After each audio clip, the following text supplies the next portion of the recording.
Hello everyone, আসসালামু আলাইকুম। আজকে আমি টমেটো আর ডিম দিয়ে নতুন একটা রেসিপি তৈরি করব। তো রেসিপিটা দেখার জন্য পুরো ভিডিওটা দেখতে হবে। প্রথমে আমি টমেটোটা কেটে নিলাম। তো এইভাবে একটু লম্বাটে সাইজ করে কেটে নিতে হবে। তারপর ছোট ছোট টুকরো টুকরো করে কেটে নিব। তো এই তো ছোট টুকরো টুকরো করে কেটে নিচ্ছি। ঠিক এভাবে করে সবগুলো টমেটো আমি কেটে নিব।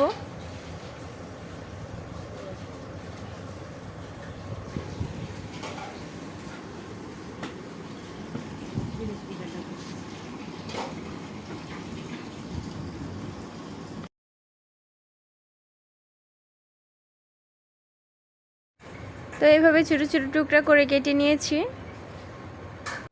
প্রথমে চুলায় কড়াই বসিয়ে দিলাম, তারপর দিয়ে দিব তেল। এখানে আমি রেগুলার সয়াবিন তেলটা ব্যবহার করব। তারপর দিয়ে দিচ্ছি আমি পেঁয়াজ কুচি।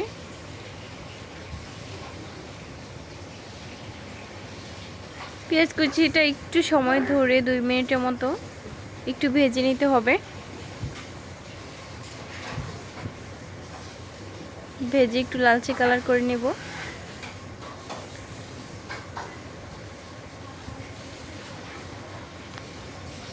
তো আমি এখানে সামান্য পরিমাণ পানি দিয়ে দিলাম। দিয়ে দিচ্ছি হাফ চা চামচ মরিচের গুঁড়ো, দিয়ে দিচ্ছি হলুদ গুঁড়ো, ধনিয়ার গুঁড়ো দিয়ে দিচ্ছি হাফ চা চামচ, দিয়ে দিচ্ছি স্বাদ মতো লবণ। দিয়ে এখন আমি ভালো করে কষিয়ে নিব।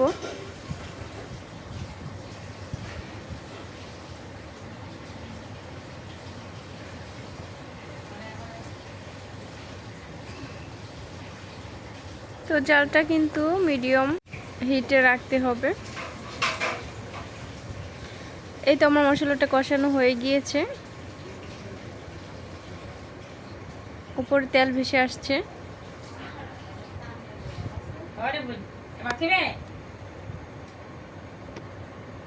তারপর আমি কেটে রাখা টমেটো কুচি দিয়ে দিব।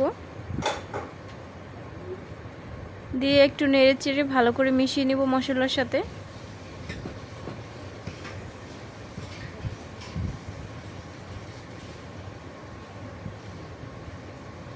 তারপর এখানে আমি সামান্য পরিমাণ পানি অ্যাড করব। এই তো বলক চলে আসছে। তো ঝোলটাকে আমি আর একটুখানি শুকিয়ে নিব।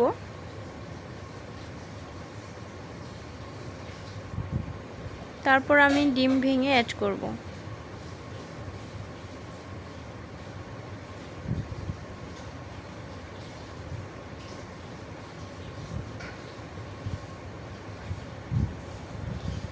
তো ঝোলটা শুকিয়ে গিয়েছে, এখন আমি ডিমটা ভেঙে এখানে অ্যাড করব।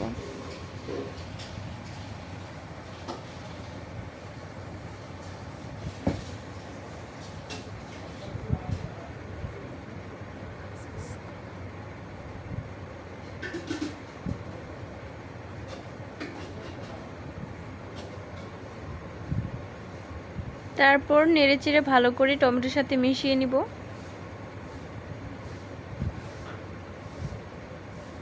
আপনারা চাইলেও কিন্তু খুব সহজেই 5 মিনিটের মধ্যে বাসায় এভাবে রেসিপিটা বানিয়ে খেতে পারেন।